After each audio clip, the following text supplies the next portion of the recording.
Greetings, good afternoon, good evening. How y'all doing?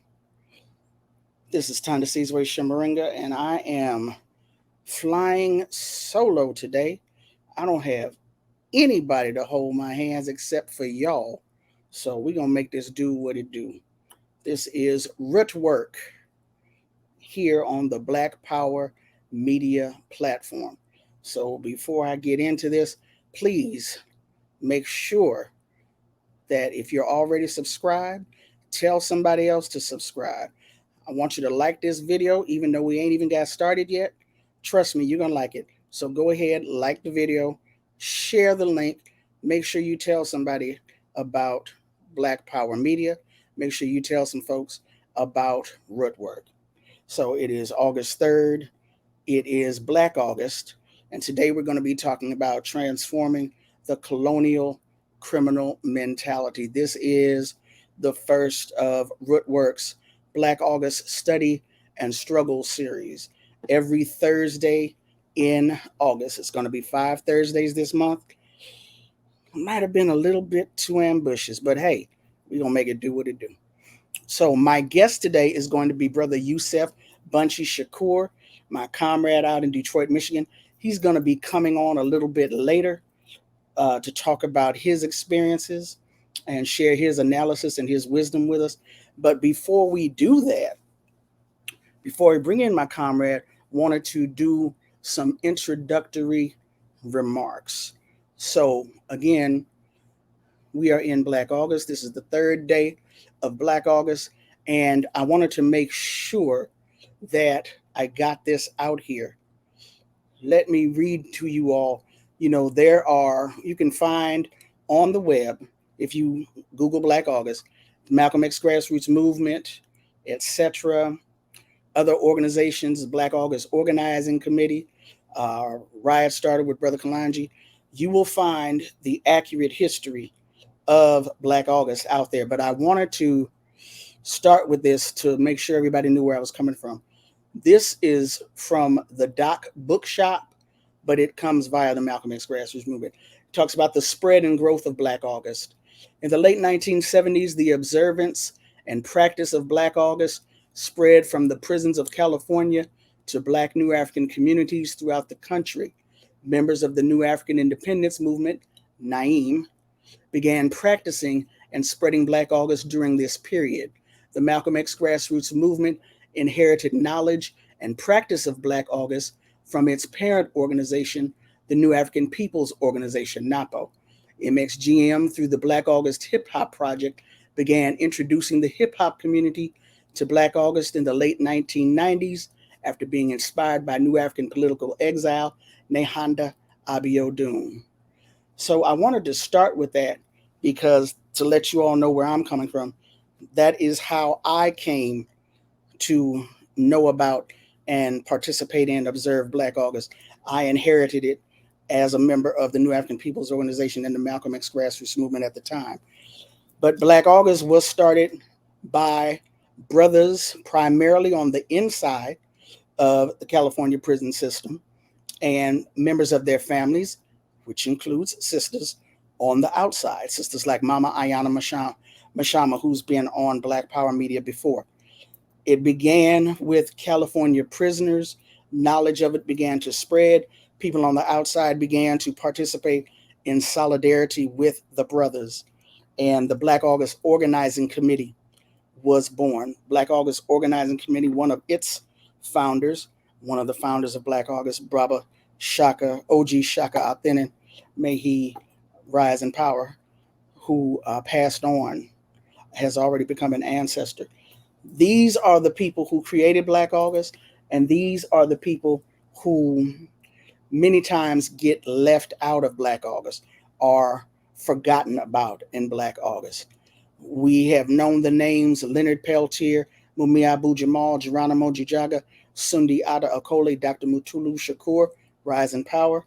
Our newest ancestor, we've known and heard these names. We've heard of the exiles, Nehanda Abiodun, Assata Shakur, what I would call the more well-known political prisoners. The brothers in the California penal system usually get forgotten about, and that's our fault as a movement, I know that's my fault personally as a member of Black August Los Angeles. One of our um, dear brothers, Baba Jitu Sadiki, was a founding member in San Quentin of Black August. He's currently not feeling well, so we want to send him all the love and support we can. But since he has been out on the ground running, he has been working with us to make sure that people know about the brothers in the California prison system, many of whom are still there, still in the SHU program, still doing hard time, because these are the brothers who rose up and challenged the state. And that is why they have been attacked. That is why they have suffered repression, because they attacked the state, what we might call social prisoners. And we'll get into that in a moment when we go into transforming the colonial criminal mentality. So, the other thing I wanted to talk about in going back over this history, when people talk about fast, study, train, fight, the principles of Black August, fasting from sunup till sundown, all 31 days. If you are not physically able to fast for whatever restrictions or reasons, then it's a sacrifice. You're asked to give up something. Physical training, and of course, fight, organize, become active. The study part, these are brothers who engaged in, and I'm talking about during the early 70s, when middle, well, even the late 60s, when W.L. Nolan and the brothers were on the scene. Brothers would engage in collective study in the prisons. We know, for example, that Bobby Hutton, one of the first recruits, members of the Black Panther Party, did not know how to read. He taught himself how to read using the Black Panther Party newspaper. Many of the brothers in the California penal system were lacking in some of those basic skills because of miseducation. Collective study was engaged in and continues to be engaged in. And one of the things that the brothers found out as they were doing, not only doing collective study, but when they decided that they were going to create Black August to honor Jonathan Jackson, to honor George Jackson, to honor Katari Galden, those three brothers, those three martyrs that they lost during the month of August. As they began to engage in collective study, they noticed other historical dates during the month of August, the most important of which were rebellions that were either planned or actually happened, because part of the miseducation that we have received in this country, whether it's through K through 12 or on the university level, is that Black people did not fight back during enslavement, that we did not resist. And so one of the reasons that the calendar becomes important is we celebrate acts of resistance. We celebrate the birthdays of those people who resisted, which is why you'll find a James Baldwin's birthday on a Black August calendar. It's why you'll find a Edward Wilmot Blyton birthday on a Black August calendar. The Haitian Revolution kicked off with a ceremony during August. You'll find the birth date of Marcus Mosiah Garvey during Black August. Our own Dr. Mutulu Shakur and Baba Chokwe Lumumba, may they rest in heaven, may they rise in power. Their birth dates are also in August. So this is the reason why the calendar has the historical dates upon it. We're not just throwing any particular date up there. These are the types of things that the brothers found out during their collective study. And so, in addition to honoring the dates that George fell, that Jonathan fell, that Katari fell, they also noted the dates of historical importance. And the 13th of August, W.L. Nolan, Alvin Jugs Miller, and I always forget the third name. That's horrible. These brothers were actually killed January 13th, but their comrades in Black August said that we will honor them during the month of August, August 13th. So that's also a special date. Okay, so I wanted to put that out there in terms of some history, some background, talk about the calendar, and how I came into the knowledge of Black August. I inherited it also. Wanted to make sure, however, to give as much credence to the brothers in the California prison system as possible. Now, YouTube, when it was first started, its tagline was broadcast yourself. It really was not my intention to get up here and just run my mouth and have y'all looking at me, uh, even though I am gorgeous. But see, here's the thing. We, and I'm speaking collectively, we learned our lesson last time. I was hoping to show you video clips from The Wire in our last episode. We know now not to do that. We're not going to get no strikes on this particular program. We are not going to get a strike against this episode. We're not going to get a strike against the BPM platform. If something happens to BPM, it will not be because of Thandisizwe Chimurenga. What I am going to do is show screenshots. That is the plan for a few moments, several moments actually, and then bring on brother Yusef to talk about his transformation, give his analysis during this month of Black August. Now, I see lots of comments are happening in the chat. I'm flying solo. I used to call this fly by the seat of your pants broadcasting. Y'all not going to get me caught up over there in them comments in that chat. I'll try to get to you if I can. But for the most part, I want to get to this information, this knowledge that I wanted to share with you. So let's see if we can do this. Let's see if we can do this. So this is Notes from an African Prisoner of War Journal. This was a document, series of documents that were put out originally by the Stateville Prisoners Organization. Then they became, I can't even remember the different transformations they had. They eventually it became known as Vita Wawatu, New African Prisoner of War, Notebook, Journal, etc. The Crossroad Support Network, Spear and Shield Publications, etc., and so on. And one of the guiding theorist minds behind this is a brother by the name of Atiba Shanna. He also went by Yaki. He also went by Seldom Seen. But his government name was James Sayles.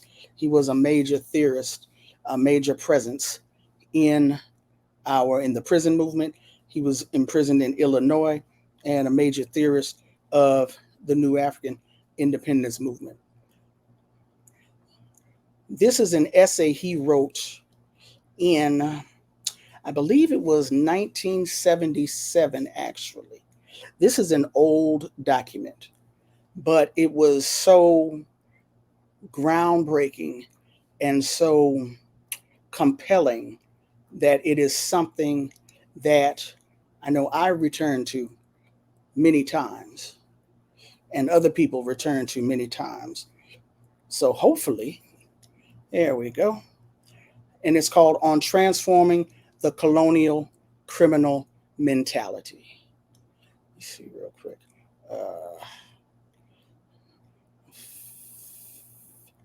Is that hopefully you will be able to see this.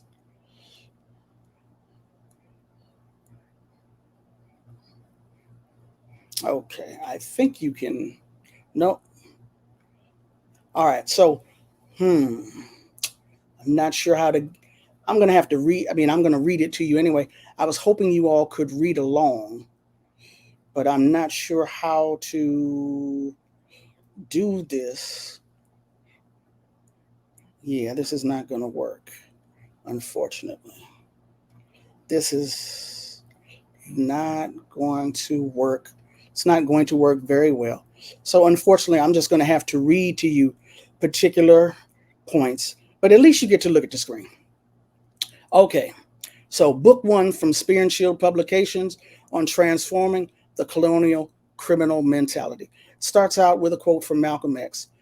Revolutions are fought to get control of land, to remove the absentee landlord, and gain control of the land and the institutions that flow from that land. This is from Malcolm X Speaks the Black Revolution.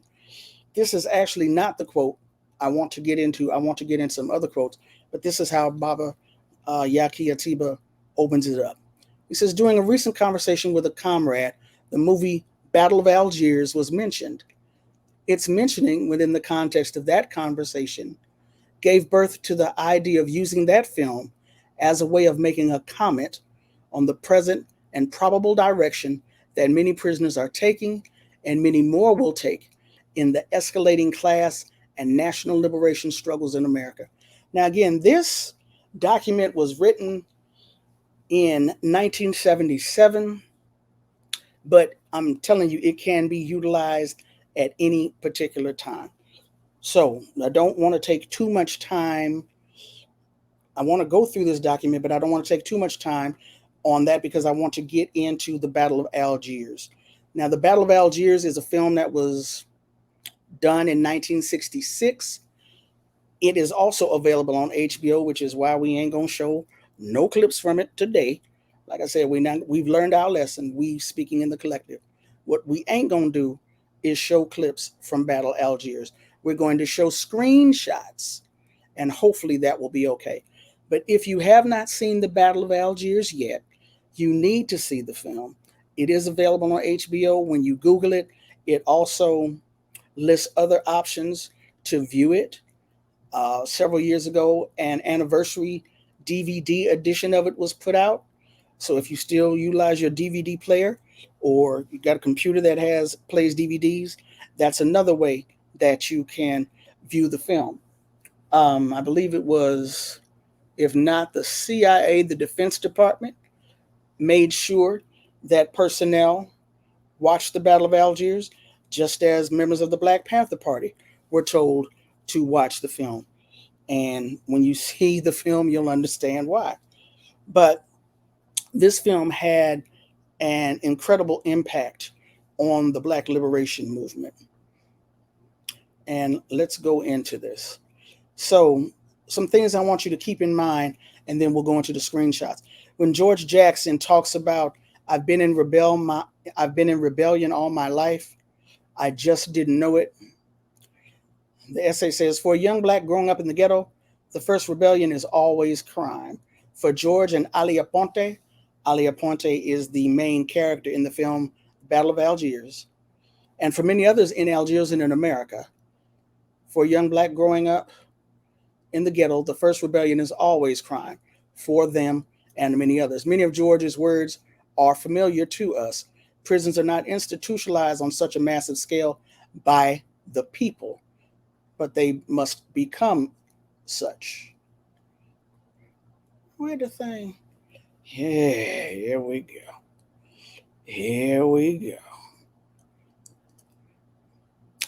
George described the objective, the economic basis of crime, and he recognized that he had been objectively in rebellion all his life. But he also said, just didn't know it. He wasn't aware of his acts as being forms of rebellion. He wasn't conscious of himself as a victim of social injustice, and he wasn't consciously directing his actions toward the destruction of the enemy. And he quotes George, I met Marx, Lenin, Trotsky, Engels, and Mao, and they redeemed me. For the first 4 years, I studied nothing but economics and military ideas. I met the Black guerrillas, George Big Jake Lewis and James Carr, W.C. Nolan, Bill Christmas, Tony Gibson, and many others. We attempted to transform the Black criminal mentality into a Black revolutionary mentality. And Atiba goes on to say, in order for us to know Ali Aponte today as an Algerian revolutionary, he had to become politicized, to consciously join with the Algerian FLN, which is the National Liberation Front, and point his guns at the enemies of the Algerian people. The employment of the skills he acquired and sharpened as a bandit continued to violate the law of the colonial state, but the difference was fundamental. Aponte's previous violations of the colonialist state's law were violation of an individual for personal gain. But more important, they were seen even by him at that stage as true violations of the law, because the law and the state it upheld were still recognized by Aponte as being legitimate. He was a criminal because he still saw himself as a criminal, which is part of the criminal and the colonial mentality. Before George met Marx and the black guerrillas, his mentality was best characterized as criminal. It was only after he was redeemed that he was able to see himself as a victim of social injustice, that he was able to know that his past criminal acts had been a form of rebellion, had constituted a tendency and potential for undermining the state's authority and the legitimacy of its law and prestige. The prestige of power as the subjective effect of a past deed or reputation, real or fancied, then has a very definite life process. The prestige of the capitalist class inside the U.S. reached its maturity with the close of the 1860 through 1864 Civil War. This is George speaking. Since that time, there have been no serious threats to their power. Their excesses have taken on a certain legitimacy through long usage. Prestige bars any serious attack on power. Do people attack a thing they consider with awe, with a sense of its legitimacy, with what they respect? This is George from Blood in My Eye. Now, these are the words of Atiba Shanna. To kill the prestige of the state is, first of all, to kill the image of its legitimacy in the minds of the people. To transform the criminal mentality into a revolutionary mentality is, first of all, to destroy within the minds of criminals/colonial subjects the sense of awe in which they hold the oppressive state.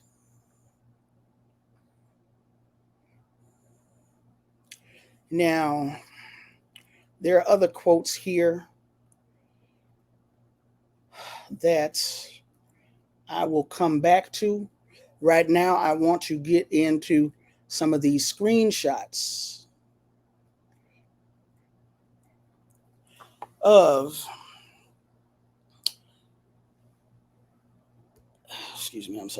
screenshots from this film. And I think I'm going to be able to do this in the correct way. We about to find out, ain't we? So y'all hold on. Hold on, y'all. Hold on. Okay. Let's see here. Yeah, well, the hope was that, once again, the screen would be bigger. The screen is not bigger. How do I make the screen bigger? No, that ain't it. All right, well, the point being, y'all just work with me. We're going to make it do what it do. I think we're going to make it do what it do, aren't we?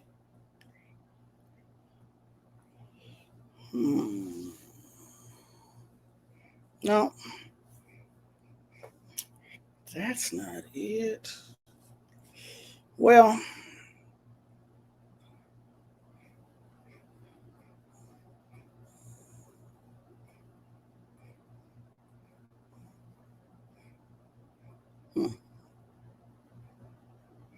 I tell you what, this might be it.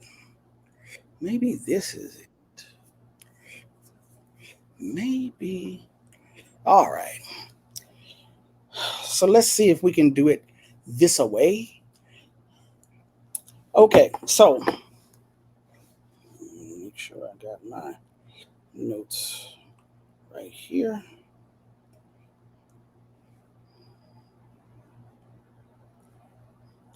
So, the Battle of Algiers, film that takes place in the main part in the European Quarter and the Kasbah section of Algiers, Algeria. The film begins in April 1954, and we have a communique from the National Liberation Front. This is communique number 1. And apologies if these screenshots are fuzzy. I was trying to, do what I could do. People of Algeria, our combat is directed against colonialism. Our aim, independence and restoration of the Algerian state in accordance with Islamic principles and the respect of basic liberties, regardless of race or religion. To avoid bloodshed, we propose that the French authorities negotiate with us our right to self determination. Algerians, it is your duty to save your country and restore its liberty. Its victory will be yours. Forward, brothers, unite. The FLN calls you to arms. Now, in the next scene, we go to a brother, an Algerian man, playing three-card Monte or three-card Mali. This is Ali Aponte.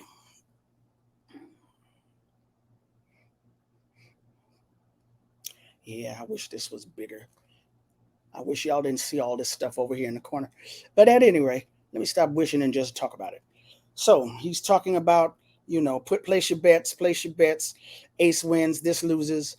Now over here in the corner, right here, you can't see it that well, but there is a woman talking to a police officer. Is that a gendarme? Is that what they call them? I don't know if that's what they call them in Algeria, but I've been told, because I haven't been to France, I've been told that's what they call them in France. So you see Ali showing the card, ace wins, this one loses.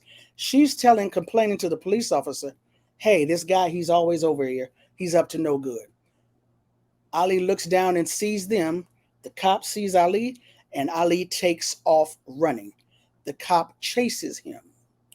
Now, Ali is running, and I'm not sure if this actually takes place in the Kasbah or in the European quarter, but these are a group of Europeans standing around.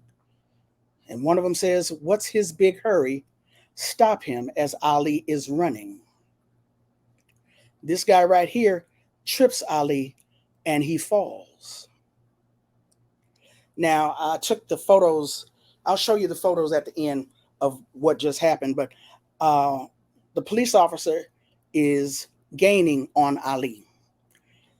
And instead of getting up and running away, Ali glares at the dude who tripped him up. So once again, these are the Europeans, these are the colonialists, the colonizers who are assisting with the quote unquote law and order, right? Ali glares at him. And instead of attempting to get up and continue to run away, he clocks dude, gives him a two-piece with a biscuit, knocks him out. I'll have to show you that photo towards the end. So when he does this, the crowd that's standing around jumps on Ali. The cop is able to catch him and takes him in. So you see these people in the background just angry at this, basically at this dirty Arab. And the narrator comes on and says, his name is Omar Ali, alias Ali Lapointe, born January 15, 1930. It talks about the fact that he's illiterate, he's a draft dodger, petty criminal, blah, blah, blah, etc., and so on.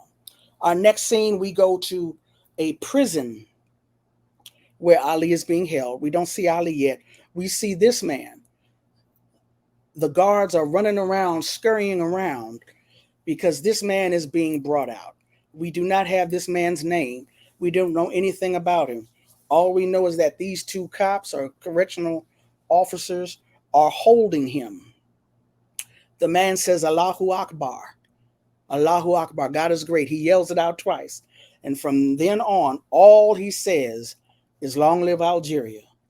Long live Algeria. He will not shut up. Long live Algeria. The cops try to put their hand over his mouth. Long live Algeria. Again, apologies for the quality.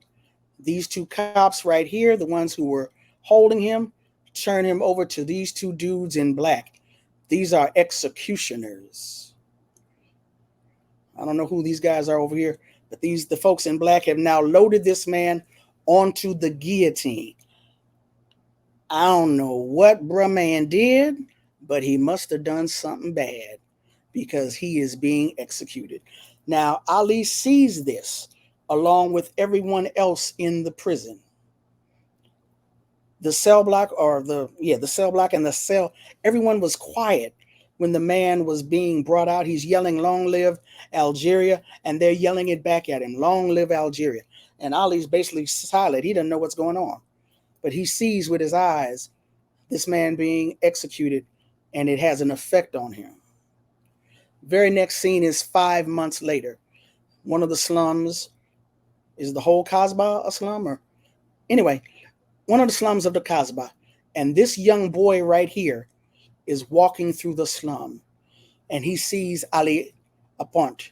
He comes up to him, and Ali's like, "Get away from me, kid." And the boy says to him, "Men have two faces. One smiles, the other cries." Ali says, "Oh, they sent you." The young boy says, "Yes." He hands Ali a note. Ali says, "Wait a minute, can you read?" The little boy says, "Yeah, I need you to read this to me." So he sits down, and the note is telling him that there is a cafe, and the owner is a police informer. Every day at a particular time, a cop goes by there, gets something to eat, gets some information, and goes on his way.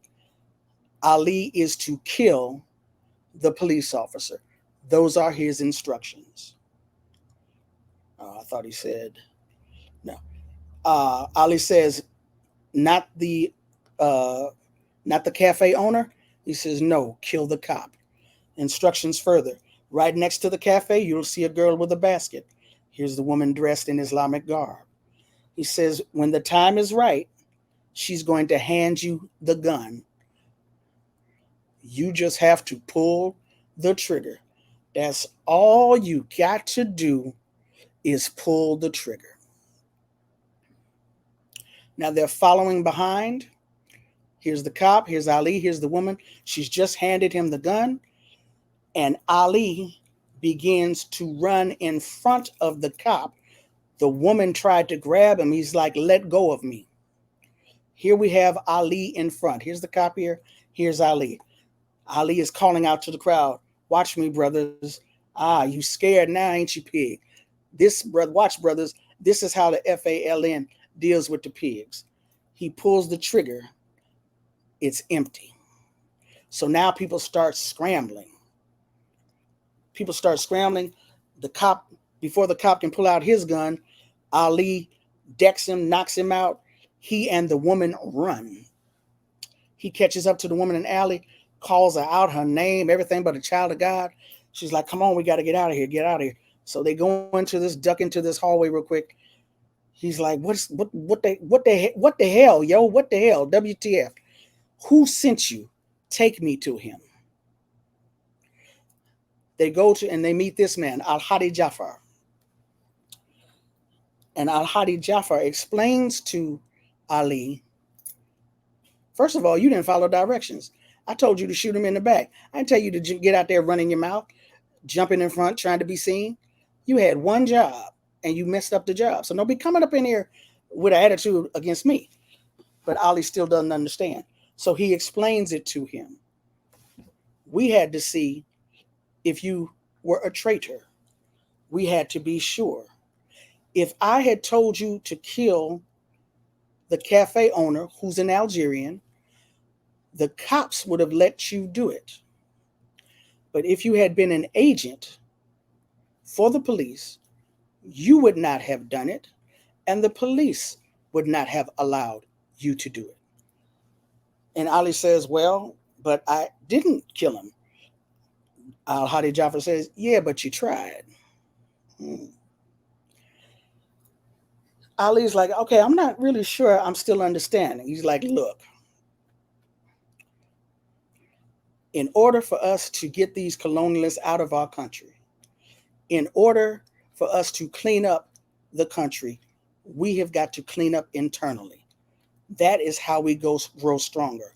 But there are still too many drunks, whores, junkies, people who run their mouth all the time. We are not strong as a people. The organization is getting stronger, but we are not strong as a people. We have got to increase our discipline." Since people who talk too much, people ready to sell us out. We must win them over or eliminate them.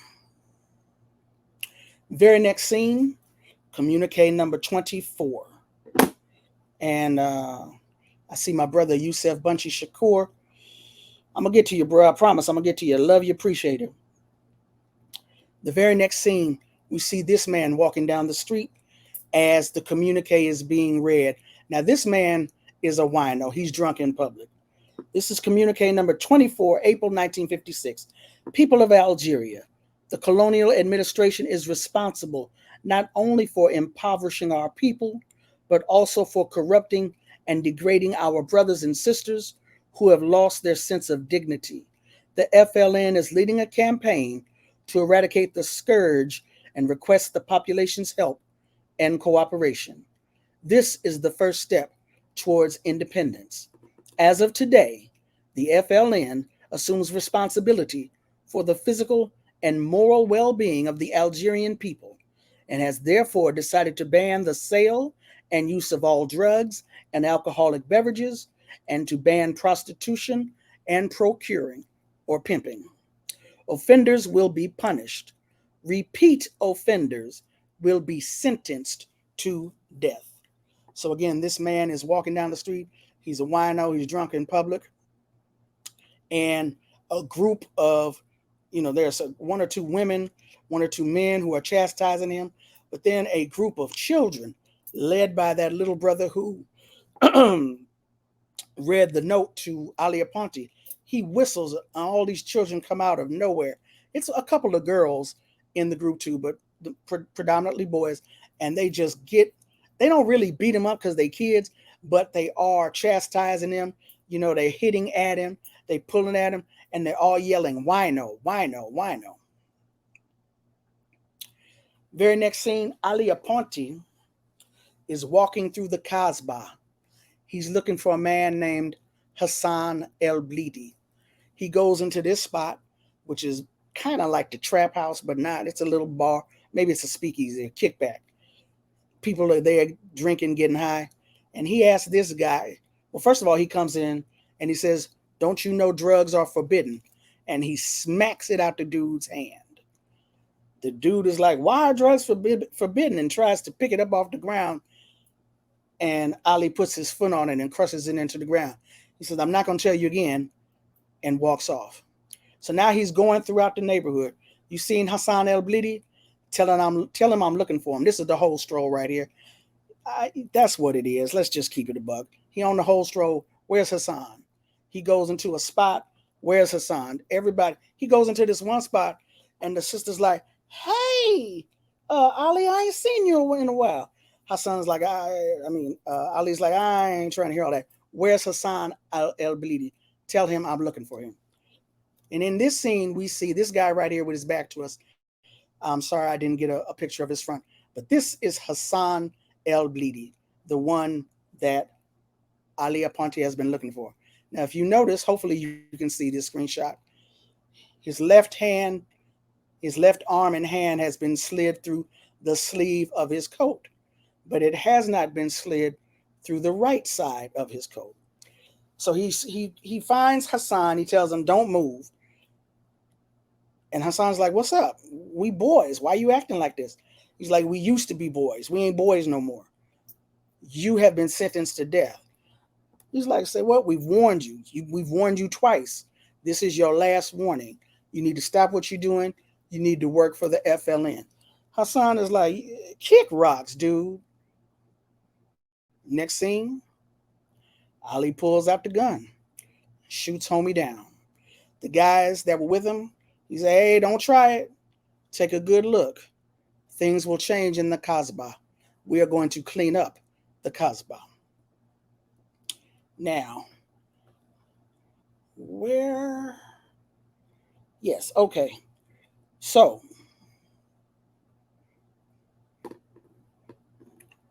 let's see. So, let's see here. Hold on. Hold on for me, y'all. Hold on. Hold on.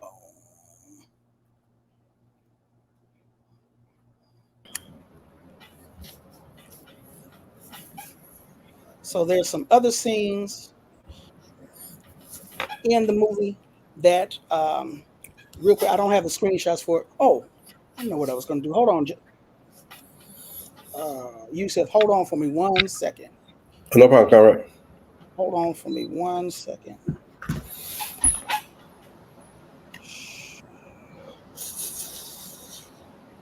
Where is it? I thought I had it. Hmm.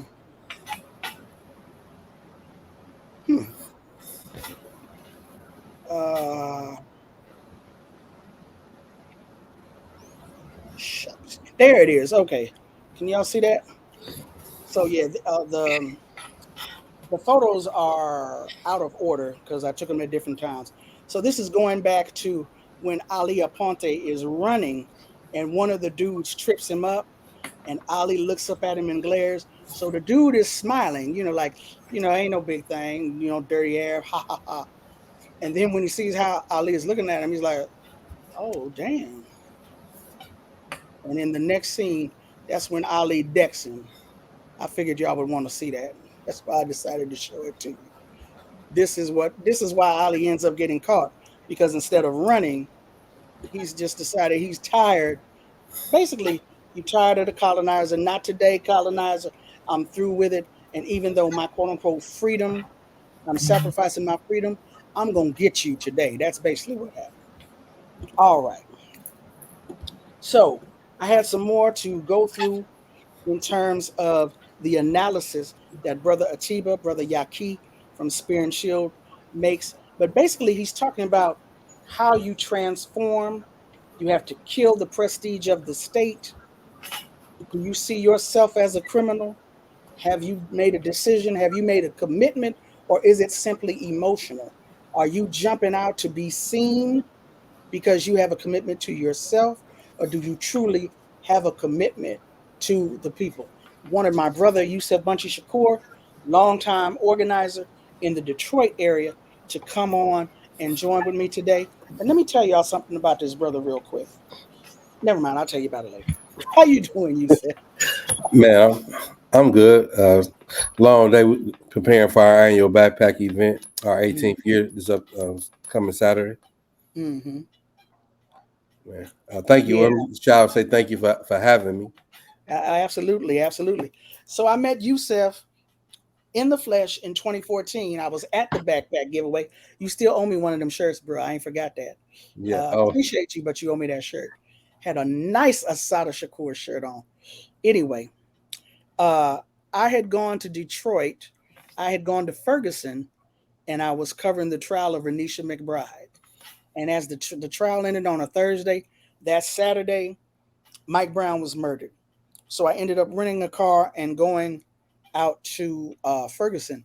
And Yusef and another brother came down to Ferguson also. And I needed to get back to LA. I had to drive back to Detroit, gave Yusef another brother a ride. Now, I don't know Yusef. I know of Yusef. I don't know this brother. I did something you are not supposed to do. I needed to get on my plane and go. And I asked Yusef, can you return this rental car for me? That's a dangerous thing to do. It turned out all right, but I do not suggest anybody do that. But I had no choice. Anyway, the point being, it was due, I think, the next day, and I was supposed to be at the airport. I called Yusef I called him the next day, either at the moment it was due or something. But the point being, when I called Yusef and he answered the phone, he's like, I'm at the spot returning the car, sis. And I was able to check and confirm that the car had been returned. I once heard somebody describing why they said Malcolm X was an honorable man. They said an honorable person won't do wrong even if they know they can get away with it. I wasn't going to fly back to Detroit and jump Yusef if he had jacked over my car and my credit. But that brother did a solid for me. He did what he said he was going to do. He acted very honorably. And brother, I will always remember that, and I will always appreciate you for that. thank you, Conrad. That was easy. So share with our audience your story, if you don't mind, of personal transformation. And we understand that transformation is ongoing, but Right. still, let our audience know. And maybe while you're doing that, hopefully I ain't gonna jack nothing done. Maybe I can creep over here to these comments and see what people are talking about. No doubt, no doubt. My journey of transformation is similar to George, to Malcolm, to Sanyika, where many of us grew up in the urban environment, where our family structures are attacked, as a result of white hegemony, our neighborhoods. Some of us are left to be raised by what society deem as single mothers in an urban environment, and as a result, many of us find ourselves out in the streets searching for our manhood, searching for any meaning to our lives, as a result of a lot of the contradictions that and the loss of meaning in our perceived mind that doesn't exist in our household. So at the age of 13, 14, I ended up help co-found a gang in the city of Detroit, which led me to go to prison for a crime I didn't do. In there, and I had a great opportunity to meet my father. I knew of him prior to going to prison, but I knew of him as my mother would say, a sperm donator. And my mother's prayers was answered in the sense of my father had began to transform his life prior to me getting there. And through our relationship that we built in prison, he introduced me to transformation. He introduced me to transformation. I joined a religious group called the Islamic Palace of the Rising Sun. So I was at that first stage that many of us are introduced what called Black Rage, so to speak. And then from there, I met my comrade Quasi, another brother named Singor, and they challenged the rage to begin to look at it the struggle more scientifically. We began to want to organize our own prison Black Panther. Boy, they was already on the stage of doing their recruiting, but we was part of the transformation, as you mentioned, is continuous, and part of continue to evolve, continue to struggle, continue to learn. I mean, in prison, we assume that everybody is reading. That's not true. Not every brother, not every sister is reading books. Most folks may be reading the Bible. So most folks may be reading the Quran.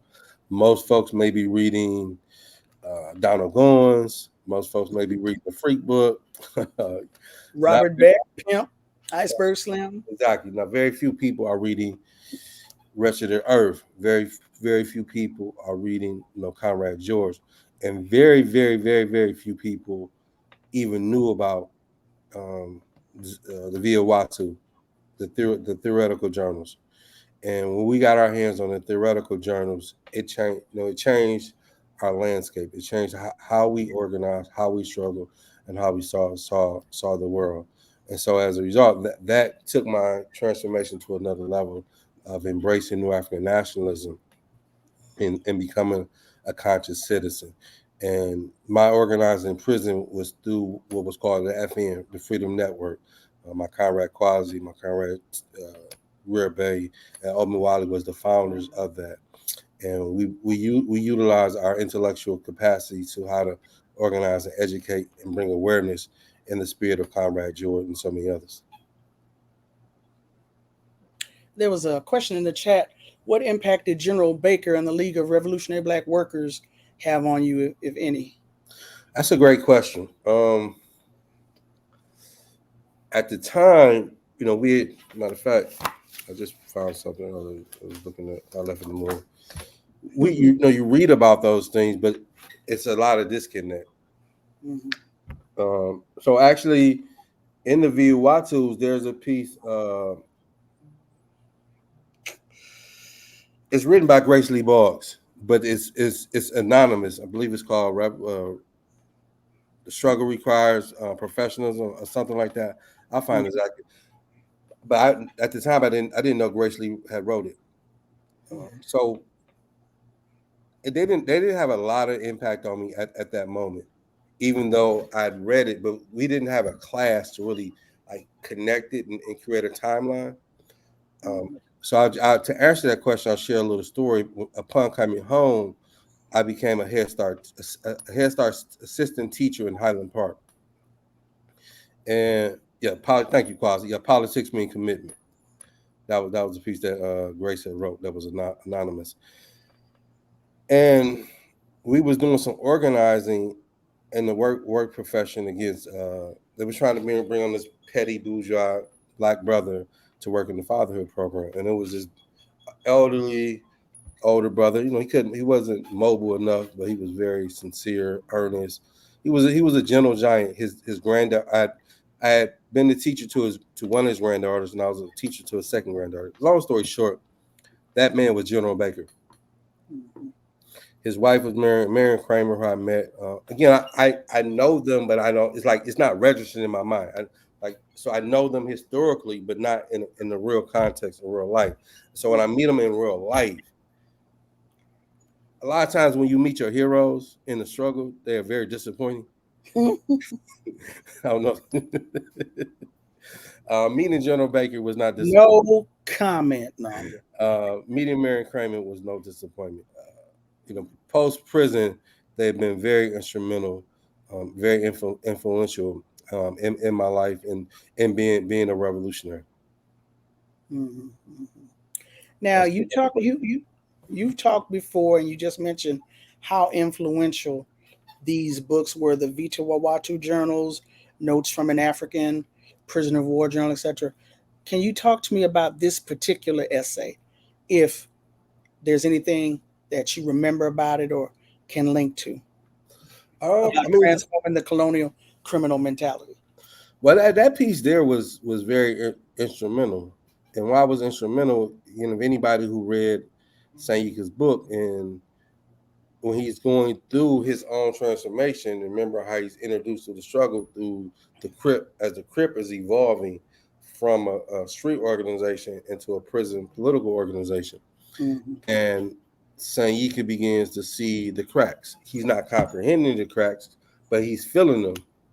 Mm-hmm. When he reads, when he gets his hands on some of the Viwatus, he's able to make the connections.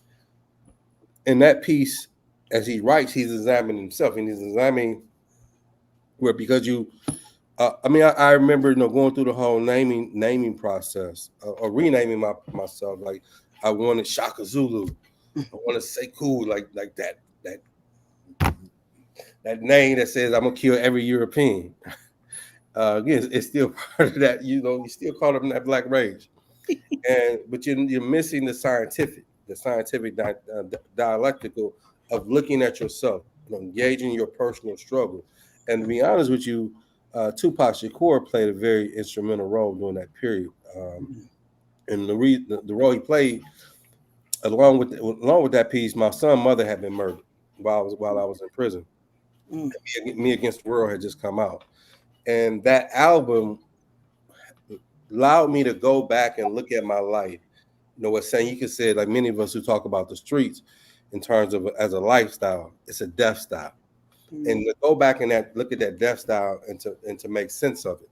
And the thing about knowledge, and sometimes for us as what we call ourselves, revolutionaries, Marxists, feminists, whatever title that we use, it breeds a level of arrogance, whether we realize it or recognize it, right? Mm-hmm. And being able to, years later, look at that, because the knowledge that a lot of guys in prison was thinking that they was better, like out here, you have the conscious community, and if you're not part of the conscious community, you're a peasant. In prison, because it was so religious orientated, in particular by Islam, Michigan, a lot of those guys had hella influence. The language infidel. So if he wasn't part of one of the groups, he was an infidel. Infidel. Yeah, right. Okay. But you going, like, on Fridays, they put on their Fridays best, but Monday through Thursday, they're pressing guys, they're having sex with each other, not voluntarily. I mean, they're still engaging in petty criminal behavior. But on Friday, they can quote the Holy Quran. They righteous on Friday. Right. And so this was part of the struggle. Is like, is this the measurement? And if not, what is the measurement? And so Sayika's piece measurement was, you got to transform yourself. You just can't convert. You just can't wake up and say, I'm part of the Black struggle, and here we go. And that took some serious work. And part of that serious work was changing your friends. changing how you move, not going and engaging in the car, in the gambling, not trying to hustle guys. Like it was a changing, not only a mindset, a transformation of the mindset, but it was a transformation of your values. So that was center stage, but also again, my comrades Quasi and others, we was in dialogue of challenging each other. So soon as if I got a new book, I was writing him. If he got a new book, he was writing me, and vice versa. We was it was that healthy competition towards transformation that we was pushing each other. Mm-hmm. Some of your ask what is the theoretical journals? Yes, Vita Wawatu, Notes from an African POW book. There's one. Book 12, Vita Wawatu, which means People's War in Kiswahili. The Crossroads Support Network, which was responsible, shout out to Brother Hondo, took on the responsibility of getting those journals out, keeping them in circulation. We now publish the Rebuild periodical. Rebuild, a slogan of Rebuild the Black Liberation Movement, comes out quarterly. It should be out. If not now, it'll be out this weekend in time for the celebration of life memorial for our Baba Mutulu Shakur in Atlanta, Georgia. Might get another one out by the end of the year, but the current journal and the archives back issues are also available through the Freedom Archives, which is in San Francisco, California. So look up freedomarchives.org, look up Rebuild Collective or RBC Collective, and you can find those journals and find those essays also. Can I add something real quick Of course you can. In conjunction with the question around that article? So in the early '90s, there was the prison news service that was coming out of Canada, Toronto. It was a very revolutionary paper. You had Sanyika contribute to it. You had Shakur tribute to it. You had Omadeli, his son, he was contributing to it. So you had some of the up and coming New African revolutionary theoreticians writing in these papers, right? And it was like when you got that motherfucker, like you stop everything that you doing, you reading them, and they like nowadays when we're having ideological debates or discourse, it get ugly, and it healthy ideological discourse is part of the struggle. I repeat, healthy ideological discourse is necessary. And that was part of the transformation of testing your beliefs, testing your thought process. Not being I'm a New African nationalist, revolutionary nationalist, but not being afraid to read something that would challenge me, that would push me over the edge a little bit. And that was and I remember like my current our current Quasi, he had wrote a piece, and we were so geeked from being Michigan, Detroit, like we got a Conrad that's in there because they was heavyweights. And I say that for I think that's what we're missing. Like that piece that Sayinka wrote, but there was a time period, like the podcast that you talked about when we was on recently. Millennials are killing capitalism. Right, where you share with saying you could share with you, going back in prison, where it was a place that he can write. Mm-hmm. And but how do we simulate that in terms of where we don't have to be back in incarceration, not only just write, but creating a healthy struggle, because this is what study and struggle is about. Struggle and study. Study and struggle, struggle and study. Absolutely. And it's not, you get triggered and get your feelings hurt. Understanding that criticism and struggle has been used in unhealthy ways in the past. That is not the point of it. And we can and must do better. When you were saying that, it reminded me of something that Barbara Ransby said, a historian in Chicago. She wrote a biography of Mother Ella Baker, one of our greatest organizers, strategists, thinkers. And she was giving a book talk on her book on Ella Baker in Atlanta several years ago. And she interviewed Dr. John Henry Clark, because Ella Baker was in Harlem during the, I want to say during the 1930s, but of course also the 1940s. And she said that Ella Baker, I'm sorry, she said that Dr. John Henry Clark, one of our great historians, said Ella Baker would be in a room with you arguing. And what did he say? Y'all would have a, what's the phrase? Knock down, stomp down, drag out argument. And the next day, if she saw you on the street, she would jaywalk, stop traffic to cross the street to give you a hug. And Dr. Clark said the reason she did that was not in spite of the argument, it was because of the argument. Right. Because she recognized who was her comrade. And I thought that was one of the most powerful things I had ever heard. Like we get, like I said, we get our feelings hurt. We got, and we got thin skin, but now we have sense enough to know when we being dissed, when it's a personal attack. Mm-hmm. But at the same time, again, struggle is necessary. Struggling through ideas, arguing about ideas, trying to get an understanding, which is why study groups are important, which is why the brothers engage in collective struggle during Black August. Right. I think. Go ahead, bro. No, I was gonna say. I think that was the corner, in my opinion, like what drove Sanyika to write that piece. And when you think about the time when he wrote it, transformation or the emergence of new individuals getting involved in the struggle there was no bar that was set. There was no, as in Book 12 talked about, policies, so to speak, and remembering.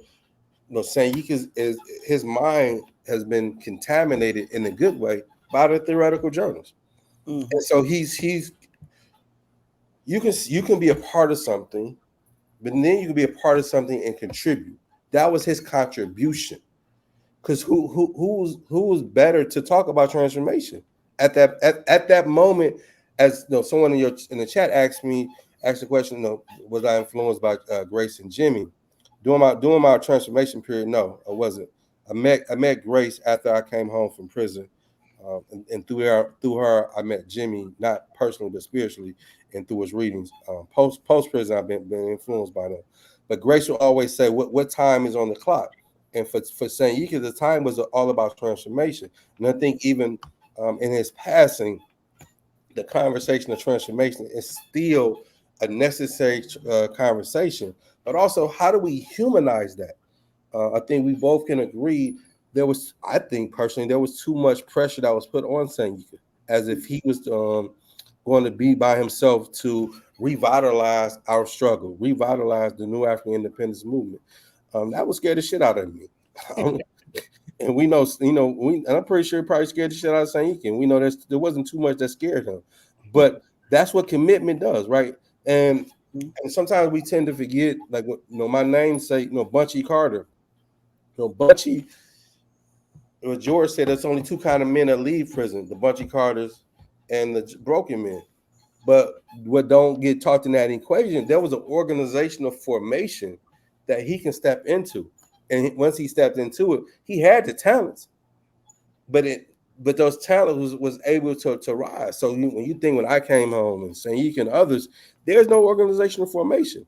We're going back to our neighborhoods, and I'm grateful that I didn't get killed. I'm grateful that I didn't fall victim to drugs. I mean, all the things that was there, but it was a struggle, a hell of a struggle, and that's part of that transformation. I want to go back real quick.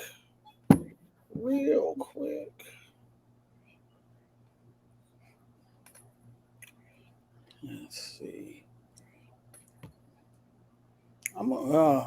Still. Yeah, see, when I try to enlarge the screen, now I can't get back over here to the pointer. So y'all just gonna have to find these books on your own and read them. But just wanted to go back to the essay, Transforming the Colonial Criminal Mentality, that Atiba Shanna Yaki wrote. Ali was being tested, Ali Aponte, in being given that assignment in the film Battle of Algiers. He was being tested to see, among other things, if he would kill a pig, not to see only if he had the heart to do so, but to make sure he wasn't a pig or in pig employ or a pig sympathizer. Ali went back and screamed on comrades because they had given him an empty piece. It was pointed out to him that the issue was not the empty piece, but his failure to follow orders. This failure endangered not only Ali as an individual, but also endangered the entire party. And he goes on to state, of course, in a general sense, any failure to follow instructions demonstrates a lack of one or a combination of several things. In this case, we think Ali demonstrated that his commitment to himself, the people, and the organization was at that point still primarily emotional. When he jumped in front of the pig, he did so because he wanted to be seen. For him at that point, his commitments were based heavily on the fact that the colonialists wouldn't see him as a man, as a human being. He wanted to be heard, to be recognized by the oppressor. As slaves, colonial subjects, we tend not to feel worthy unless the oppressor in some way acknowledges our existence. When Ali jumped in front of the pig, he demonstrated that emotionalism in commitments is one of the major hindrances in the development of the degree of sophistication we need for success. He demonstrated that at that point, the struggle for him was not yet a struggle for power, a struggle for self government, and for seizure of property. What are we out here struggling for? Is it to be seen, to be accepted, or is it for self determination? Is it to be free? And what is freedom? Is freedom acceptance and acknowledgement and being welcomed in to the society? Or is it an end to exploitation? Is it integrating? Is it an end to an exploitive society? Is it the creation of a new society? Is it integration into a burning house, as Dr. Martin Luther King Jr. said? Or is it putting out the fire and creating a new home? Right? So these are the kinds of questions that the brothers would get into, that we get into, that we need to get into. Uh, these are the kinds of questions that were raised theoretically in the journals, talking about how to transform the colonial criminal mentality. So these are the things that the brothers in the prison systems, not just California, but we're talking about Black August. These are the kinds of things that the founders of Black August were grappling with. And might I add, I forgot to add this earlier, as the brothers who were the founders, like O.G. Shaka, began to leave prison, they created and carried on the Black August Organizing Committee outside of prison. So they were doing work in their communities. When you had W.L. Nolan, William Christmas, etc., Alvin Jugs Miller, George Jackson, these are folks in prison who said that we are also a part of this movement that's happening out there in the streets. We're just the prison wing of this movement. So we make a commitment to this struggle.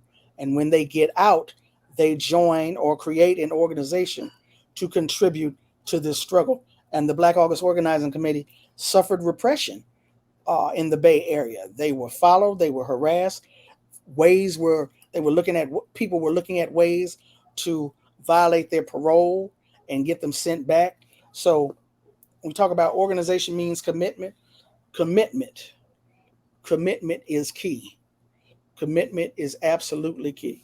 These are kinds of things that we need to keep in mind when we talk about Black August. And want to give a shout out real quick before I come back to you, Bunchy. Shout out to Mama Sukari. Free the land to you, Mama. Mama Sukari, still here with us, fortunately. An organizer on the outside in the 1970s in the Bay Area of California. And part of her organizing work led her into a relationship and marriage with Katari Galden, one of the founders, one of the martyrs of Black August. So shout out to you, Mama Sukari.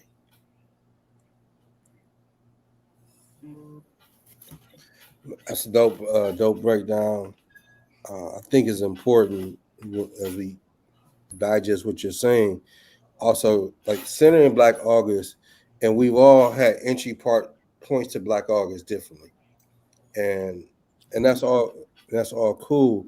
But also in terms of like transformation, the what the brothers' transformation inside may not be the same transformation for everybody, Mm-hmm. and we have to start having that conversation that our road to transformation is different. It looks different, For everybody, yeah. Mm-hmm. and but this narrative of prisoners has been diluted and kind of the same way where the word hotep has taken on this negative connotation.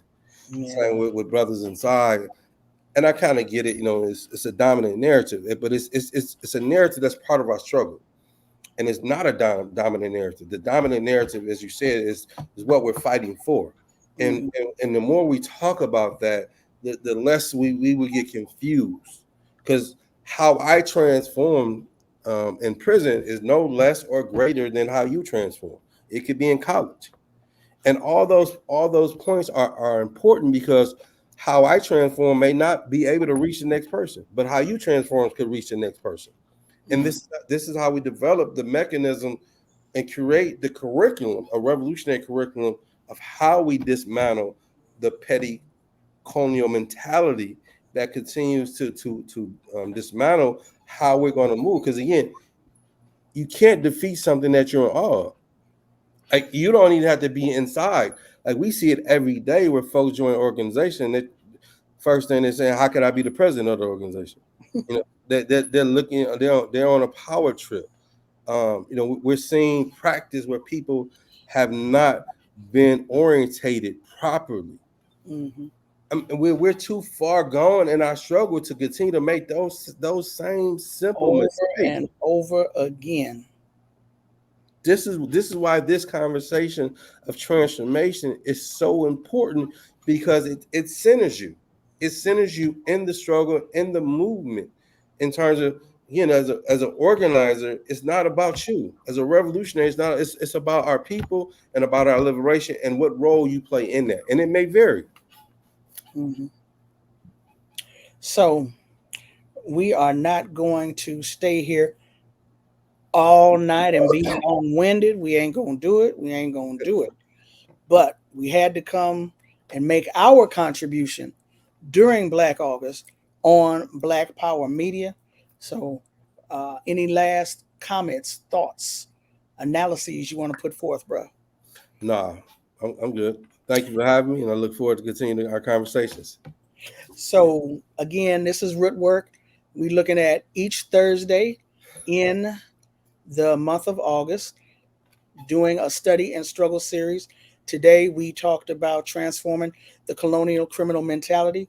Next week, we're still working out the schedule, but it looks like next week we're going to be talking about the warlord born on Sunday, Kawasi Balagoon, with Woo! Kazembe Balagoon and Woo! possibly some others. But yeah, we're going to talk about Safia Bukhari, the Lioness for Liberation. And Man, we're also going to be talking about gender and sexuality in the new African nation. So once we get the flyer together, you all will see that. And if you're a subscriber to Black Power Media and to Rootwork, you should get an indication, a reminder that it's coming up. But if not, subscribe. If you're watching now for the first time, please subscribe. Black Power Media. If you're already a subscriber and you're watching, I told y'all at the beginning to like this video, even though it had just started. I knew you was gonna like it. Like the video, share the video, tell somebody about it. Yusef, before we get out of here, how can folk? I saw your shirt, Community Movement Builders. yes. Shout out to Brother Kamal of Community Movement Builders. Shout out to Brother Kalanji. Shout out to Jared. Shout out to Ear Doctor, the founders of Black Power Media. Many shouts out to them for bringing me on. Shout outs to the other hosts here on Shout out to Coco. She thinks she's a new host on Black Power Media as well, Conrad. Coco Piper. Shout out to Jackie Lukman. Like Zinzabel in the chat says, smash that like button. Appreciate all of y'all. But Yusef, if people want to follow what you are doing, how can they do that? So today, for part of my sacrifice, I deactivated my Facebook page. We deactivated for until I finish writing my dissertation. I got 2 chapters to write. I currently still have my Instagram page up. So you guys, folks can follow me over there, Yusef, Bunchy, Shakur.